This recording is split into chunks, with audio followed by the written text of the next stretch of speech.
ఏపీలో టీడీపీ నేతలంతా నారా లోకేష్ భజన చేస్తున్నారు. ఆయన డిప్యూటీ సీఎం చేయాలంటూ ఒకరి తర్వాత ఒకరు ప్రకటనలు చేస్తూ వస్తున్నారు. కానీ హోంమంత్రి వంగలపూడి అనిత మాత్రం నర్మగర్భ వ్యాఖ్యలు చేశారు. లోకేష్ కు ఉప ముఖ్యమంత్రి పదవిపై ఏమంటారని ప్రశ్నిస్తే అంతా దైవేచ్ఛ, నుదుటి మీద రాసి పెట్టింది ఎవ్వరూ మార్చలేరని, లోకేష్ కు రాసి పెట్టుందో లేదో చూద్దామన్నారు. అనిత వ్యాఖ్యలు రాజకీయంగా చర్చనీయాంశంగా మారాయి.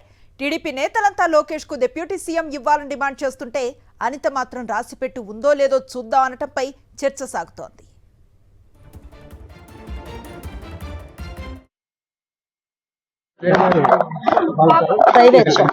ఇక్కడ నుదుటి మీద రాసి పెట్టింది ఎవడు కూడా తీయలేడు. ఆయన రాసి పెట్టిందేమో చూద్దాం. ఇక్కడ నుదుటి మీద రాసి పెట్టింది ఎవడు కూడా తీయలేడు. ఆయన రాసి పెట్టిందేమో చూద్దాం. ఇక్కడ నుదుటి మీద రాసి పెట్టింది ఎవడు కూడా తీయలేడు. ఆయన రాసి పెట్టిందేమో చూద్దాం. ఇదే అంశంపై మరింత సమాచారాన్ని మా కరెస్పాండెంట్ నాయుడు అందిస్తారు. నాయుడు, టీడీపీ క్యాడర్ అంతా ఒక నినాదంతో ముందుకు వెళుతూ ఉంటే హోంమంత్రి మాత్రం ఓ కైండ్ ఆఫ్ స్టేట్మెంట్ ఇవ్వటాన్ని చూస్తున్నాం. ఎలా చూడొచ్చు ఈ వ్యాఖ్యల్ని? టీడీపీ నాయకులకు భిన్నంగా హోంమంత్రి అనిత స్పందించారు.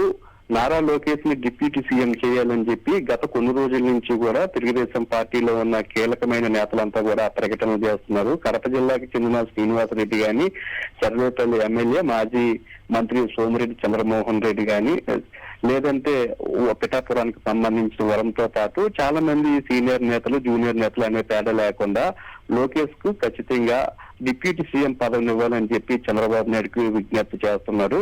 లోకేష్ సారథ్యంలోనే కోటి సభ్యత్వ నమోదు కూడా తెలుగుదేశం పార్టీ ఇటీవల పూర్తి చేసుకుంది కాబట్టి డిప్యూటీ సీఎం పదవికి లోకేష్ అర్హుడు కాబట్టి ఖచ్చితంగా డిప్యూటీ సీఎం పదవి ఇవ్వాలని చెప్పి చాలా మంది తెలుగుదేశం పార్టీ నాయకులు కోరుతున్నారు. గత వారం రోజుల నుంచి కూడా అన్ని మీడియాలో కూడా లోకేష్ కి డిప్యూటీ సీఎం పదవి మీదే చర్చ జరుగుతుంది. కానీ దీనికి భిన్నంగా ఈ రోజు హోంమంత్రి అనిత స్పందించారు. అందరు తెలుగుదేశం పార్టీ నాయకులు లోకేష్ కి డిప్యూటీ సీఎం పదవి ఇవ్వాలని కోరుతుంటే అనిత మాత్రము ఈ రోజు కాస్త భిన్నంగా తెలుగుదేశం పార్టీ నాయకులకు భిన్నంగా మాట్లాడడం జరిగింది. నుదుటి మీద రాసుకుంటే లోకేష్ కి ఈ మంత్రి పదవి, డిప్యూటీ సీఎం పదవి వస్తుంది, దేవుడు రాసుకుంటే ఆయనకి వస్తుందంటూ కూడా నర్మగర్భంగా ఆమె వ్యాఖ్యలు చేయడం జరిగింది. ఇప్పుడు అనిత చేసిన వ్యాఖ్యల మీదే అన్ని తెలుగుదేశం పార్టీకి సంబంధించి కానీ కూటమి పార్టీలో కానీ ఒక చర్చ జరుగుతుంది. తెలుగుదేశం పార్టీకి సంబంధించిన నాయకులంతా కూడా బహిరంగంగానే